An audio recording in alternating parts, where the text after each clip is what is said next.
Good morning and welcome everyone to another edition of the Morning Brief with Tone Vase and Jimmy Song. My name is Valentin Schmidt and I'll be the host for today. We got a couple of stories. We don't have much time, so we're going to go through the stories a bit quicker before Tone gets to the price. But we got armed robbers steal 1.8 million worth of cryptocurrency, Ethereum specifically, physically steal them from a poor man in New York. We've got the North Korean cyber group trying to hire hackers to hack Bitcoin.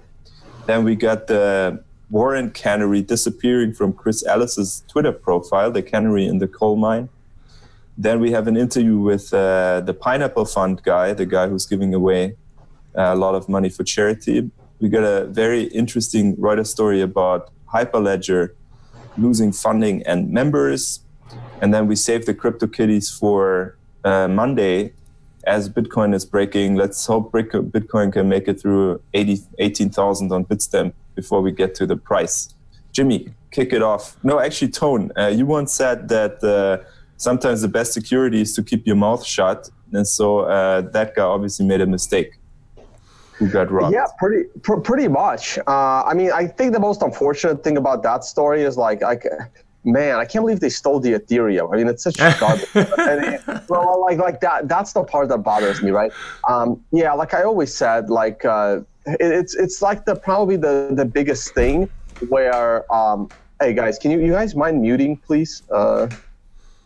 Yeah. Like one of the things I always said, like the best security is the one that nobody knows about. And this is like the biggest thing where I say, do as I say, not as I do. This is even a bigger one than, let's say, I don't have time to trade Bitcoin, but I talk about trading Bitcoin because it requires way less time than actually trading it. But in this particular case, it's very, very true that if people shouldn't know you have Bitcoin, right? Because if they do, you're in trouble, and if they know where you live. So protecting your Bitcoin Trezor is one thing, but people knowing where your Trezor is probably even worse. Okay, so yeah, don't tell people you have crypto. I mean, it's hard for people like me and Jimmy because now every one of my friends that I've ever met since like high school is calling me up asking me how much Bitcoin I have, and it's people don't realize how silly of a question it is. How much do you have? My answer is enough to worry about getting kidnapped. And then I send them a picture of me in the woods with a machete and an axe, and that usually shuts people up. What do you think, Jimmy? Well, rule number one of Bitcoin is you don't talk about Bitcoin. Why did this refresh? Ugh. Rule number two is don't ever tell anyone how much Bitcoin you have, right? Like, always talk about Bitcoin, but don't talk about how much you have. And this is why we always say, like, privacy leaks are security leaks. Like, if your privacy is leaked to anyone, at some point, people are gonna want to do this to you. So, this is why privacy is so important. Getting sort of privacy features on chain. And, like why confidential transactions and side chains and all this stuff that we've been talking about become important features. Another answer is not enough. That's what I hear a lot. So next one, the North Koreans, they have a very interesting, so first of all, it's not confirmed. People suspect the North Koreans to be behind this hacker group, the Lazarus group. And they try to recruit people by being very courteous, basically sending them an email.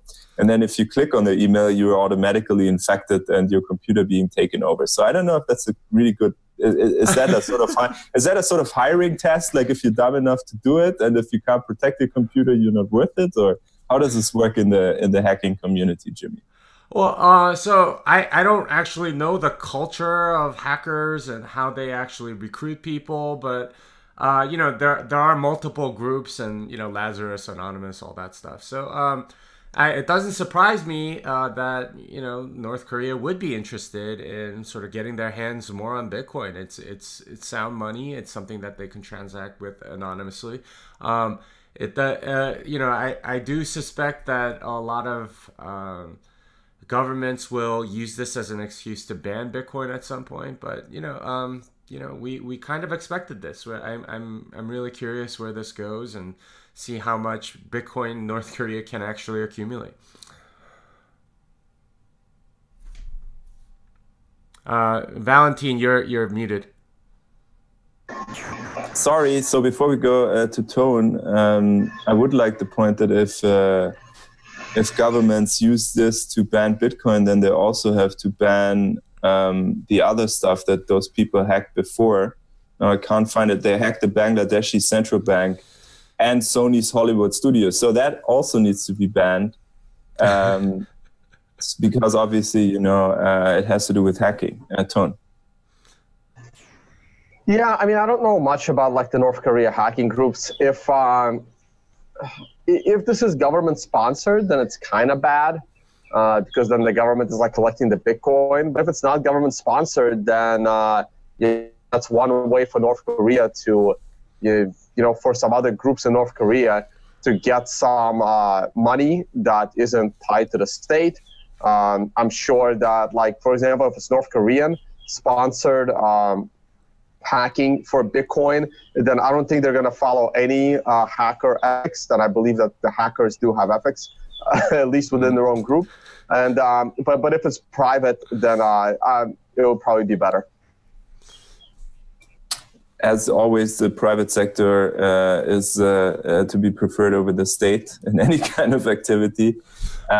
Next story is interesting. Jimmy just explained this to me, the canary in the coal mine. So this is Chris Ellis. He works for Bitfinex. This is his Twitter profile, and you can see the two canaries on the left. And that means basically it's all good. I'm not being investigated by law enforcement. But if somebody starts to get investigated, then they cannot say that. They cannot come out and tweet out, hey, the FBI is investigating me. However, they can legally remove those two canaries and then still everybody knows it. And if you look at the right profile, then you see that those canaries are gone. Jimmy, do you think this is something we should worry about Bitfinex? Yeah, I'm very, very suspicious. Like Chris Ellis is very into OPSEC stuff like that, and Tone and I know him from our previous dealings with him. He works for Bitfinex. The fact that this disappeared is kind of a big deal. He did sort of say something on Whale Pool here, guys. It's Chris. Read the changes to my profile on Twitter. Please don't panic. I have to do some reports for law enforcement for the Tether hack. And over the last week, Bitfinex came under a lot of DDoS attacks and also some costly spam attacks on the deposit addresses. It looks like the attackers wanted to try and slow down withdrawals. The devs have now put in anti-spam measures to stop this. He doesn't seem to be answering the question. Something about the Tether hack, but if he were under investigation and he were able to freely say it, then he would just post it to his Twitter profile. He hasn't really said anything in like a week. He's sort of giving excuses about why he's busy. But yeah, I'd be a little bit worried. He's not allowed to say certain things, and that's kind of what you're supposed to read between the lines whenever someone removes a Warrant Canary. The thing I'm reading between the lines is something's happening there. I'm not allowed to talk about it. And here's other stuff that I can talk about that I am going to say. So I'm not sure what's going on, but I mean, we know about the Bitfinex Tether story. Bitfinex is obviously investigating things. Tether is fiat, is funding a lot of it. Shout out to Tether is fiat, and something's going on. There's maybe a lawsuit in there. I don't know. So something is happening. I don't know what it is, but I'd be suspicious. So another canary, another reason to be suspicious about Bitfinex. Tone, when is this thing blowing up? Is this another indicator? I know it's blowing up. I mean, but nobody knows when it's going to happen. So there's a couple of things here. One of them is he had two canaries in there. Do we have definitions of them? Do we know which one was for what? I mean, that was the weird part. Like, I understand one canary, and if people are confused on the history of this, the canary in the coal mine literally goes back to mining. You bring like an actual living canary with you into the coal mine, and if the canary dies, that means you hit like kind of a gas pocket, and there is a and there was a problem that the canary is sensing earlier. Also, I think if the canary starts chirping, it could be a sign that, things are unstable, maybe an earthquake coming. So that's where these analogies come from. I don't know how true it is, but that's how people are using them. But he had two of them in there. Like, I don't know what the difference between the two is. No one defined it. Someone is putting like a general definition from Wikipedia, but we don't know what Chris meant. He put one canary, two canary, but where did Chris actually define them, and which one did he remove? He removed them both. I mean, that's a little weird. In this case, you're probably better off saying almost nothing. If you're going to send out a tweet that, no, it's okay, it's not a big deal, then why did you remove them, right? Like, it's just weird. It's just weird. Like, I have no idea what's going on. It's just weird. Okay, so Bitfinex, definitely keep following. We're going to keep following this because the signs are mounting that there's definitely something happening. Actually, can we skip the Pineapple Fund story? Readers can check it out by themselves. It's an interview with a guy who basically is giving a lot of money and his reasons behind it. Because Tone has to go to the airport. He's flying to Colombia. No, it's fine. It's fine. I mean, there's not much to comment, right? I mean, did he say anything interesting in the interview? He tried to start a cryptocurrency. That's about the only thing that I found. I was like, oh, okay, but can't reveal which one it was. But I don't know if this person made most of the money off of starting that crypto. But whatever it was, it's now going to charity. So, and a lot of these funds are confirming, yes, we got some money. So there we go. Then the next story is interesting. We should definitely talk about that. So blockchain consortium Hyperledger, it's one of these blockchain companies that have shroomed up over the last few years, where everybody, they sort of, the corporations, I talked to a Swiss banker recently. He says, yeah, we have a blockchain lab for UBS. I'm like, everybody sort of needs to have it, otherwise they're not cool. So CME Group and the German stock exchange, they were behind it, but now they're leaving it. They're pulling funding. They're leaving the board seats. And the thing I like about this Reuters article, I think many people don't really understand that. So here's Reuters again for you. Thank you for pointing it out. In the third last paragraph, it says, despite the excitement, blockchain is not yet used to run any large-scale projects. Let that sink in. Yes, despite the excitement, despite tens of thousands of people across different projects working on it, billions invested, Ethereum Enterprise Alliance, you name it, no large-scale project. Jimmy. Yeah, and this is sort of the pivot away from blockchain, not Bitcoin, right? Like, that was the hottest thing for 2015, some of 2016. And now we're finally, they're realizing, okay, maybe we were wrong. Maybe this isn't quite as useful to what we want to do as we thought. I mean, I still believe that there's some database tech that's distributed and cryptographically sealed that might come in useful for industry. But what they were doing, just having like a whole bunch of different companies saying, we're going to create something really cool out of this thing called Hyperledger, not happening quite as much. And we're noticing that sorry. We're noticing that this is a lot of companies that kind of know what's going on, CME Group among them. They're starting to back out. They're saying, okay, well, maybe Bitcoin really is the big killer app. So not surprised at all. CME says we're happy to trade the Bitcoin futures. Forget about this blockchain stuff. Tone, your thoughts. Well, Hyperledger is ridiculous. Some of us have been talking about Hyperledger being look, Hyperledger is not a scam because Hyperledger never tokenized. They have to pay a fee of $250,000 a year, or like 5 to 50,000. I think that's kind of scammy. I don't know. No. It's fine. It's fine. They're charging banks that are just dumb enough to pay it, right? I'm okay with that, right? As long as they didn't tokenize, that's what makes a scam to like the average person. The bank can't really say they got scammed because they could have, looked it up, or they could have given me a call for 0.1 Bitcoin. I could have explained to them 3 years ago how dumb Hyperledger is, and it's a waste of their money. Same thing with R3, same thing with, Ripple. I mean, Hyperledger is Ripple, but without the scam token, right? So it's the same thing. These projects are completely dumb.